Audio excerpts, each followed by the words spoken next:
ಆಗಿದೆ. ಆದ್ದರಿಂದ ಈಗಾಗಲೇ ಒಬ್ಬ ಮಂತ್ರಿ ರಾಜೀನಾಮೆ ಭ್ರಷ್ಟಾಚಾರದಲ್ಲಿ ಈ ಸರ್ಕಾರ ಬಂದ ಮೇಲೆ ಮಂತ್ರಿ ರಾಜೀನಾಮೆ ಕೊಟ್ಟಿದ್ದಾರೆ.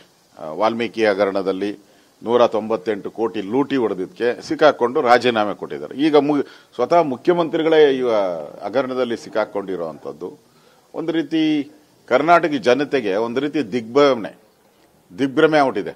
ಏನಪ್ಪ, ನಾವು ಆಯ್ಕೆ ಮಾಡಿದಂಥ ಸರ್ಕಾರ ಒಂದೇ ವರ್ಷದಲ್ಲಿ ಪಾಪದ ಕೊಡ ಭ್ರಷ್ಟಾಚಾರದಲ್ಲಿ ತುಂಬೋಗಿದೆ ಅನ್ನೋದು ಜನಕ್ಕೂ ಒಂಥರ ದಿಗ್ಭ್ರಮೆ ಆಗೋಗ್ಬಿಟ್ಟಿದೆ ಅನ್ಸುತ್ತೆ. ಈಗ ಮುಖ್ಯಮಂತ್ರಿಗಳು ಯಾಕೆ ರಾಜೀನಾಮೆ ಕೊಡಬೇಕು ಅನ್ನೋ ಒಂದು ಪ್ರಶ್ನೆಗಳನ್ನ ಅವರ ಸಚಿವ ಸಂಪುಟ ಸಹೋದ್ಯೋಗಿಗಳು ಮಾಡ್ತಾ ಇದ್ರು. ಈಗ ಹೈಕೋರ್ಟ್ ಆದೇಶ ಆಗಿದೆ, ರಾಜೀನಾಮೆ ಕೊಡಲೇಬೇಕು ಅಂತಾರೆ ಮುಖ್ಯಮಂತ್ರಿಗಳು. ನಿಮ್ಮ ಒತ್ತಾಯ ಏನು ಸರ್ ಈಗ ವಿಪಕ್ಷ ನಾಯಕರಾಗಿ? ನೋಡಿ, ಅವ್ರು ಪದೇ ನಾನು ರಾಮಕೃಷ್ಣ ಹೆಗಡೆ ಅವರ ಶಿಷ್ಯ ಅಂತಾರೆ. ರಾಮಕೃಷ್ಣ ಹೆಗಡೆ ಅವರು ಶಿಷ್ಯ ಅಂದಮೇಲೆ ರಾಮಕೃಷ್ಣ ಹೆಗಡೆ ಅವರ ಮೇಲೆ ಆಪಾದನೆ ಬಂದಾಗ ಅವರು ಒಂದು ಕ್ಷಣನೂ ಯೋಚನೆ ಮಾಡದೆ ರಾಜೀನಾಮೆ ಕೊಟ್ಟರು. ಹಾಗೆ ಸಿದ್ದರಾಮಯ್ಯನವರು ಕೂಡ ಒಂದು ಕ್ಷಣನೂ ಯೋಚನೆ ಮಾಡದೆ ರಾಜೀನಾಮೆ ಕೊಡ್ತಾರೆ ಅನ್ನೋ ವಿಶ್ವಾಸ ನನಗಿದೆ. ಸರ್, ಈಗ ಮುಂದಿನ ಹೋರಾಟವನ್ನು ಕೂಡ ಮಾಡ್ತೀವಿ, ಡಬಲ್ ಬೆಂಚಿಗೆ ಹೋಗ್ಲಿಕ್ಕೆ ಎಲ್ಲ ಸಿದ್ಧತೆಗಳನ್ನ ಕೂಡ ಮಾಡ್ಕೊಂಡಿದ್ದಾರೆ ಕಾಂಗ್ರೆಸ್ನಿಂದ. ನೋಡಿ,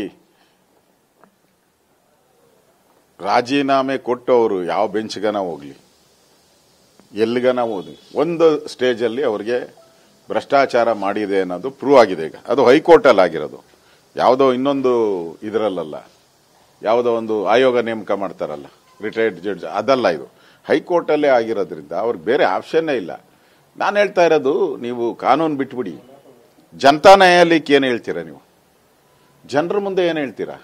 ಜನ ಇದೆಲ್ಲ ನೋಡ್ತಾ ಇದ್ದಾರಲ್ಲ, ಜನತಾ ನ್ಯಾಯಾಲಯಕ್ಕೆ ನೀವೇನು ಹೇಳಕ್ ಸಾಧ್ಯ? ಅದರಿಂದ ಈ ಜನತಾ ನ್ಯಾಯಾಲಯದ ಮುಂದೆ ನೀವು ತಲೆ ಬಾಗಲೇಬೇಕು, ರಾಜೀನಾಮೆ ಕೊಡೋದು ಒಳ್ಳೇದು.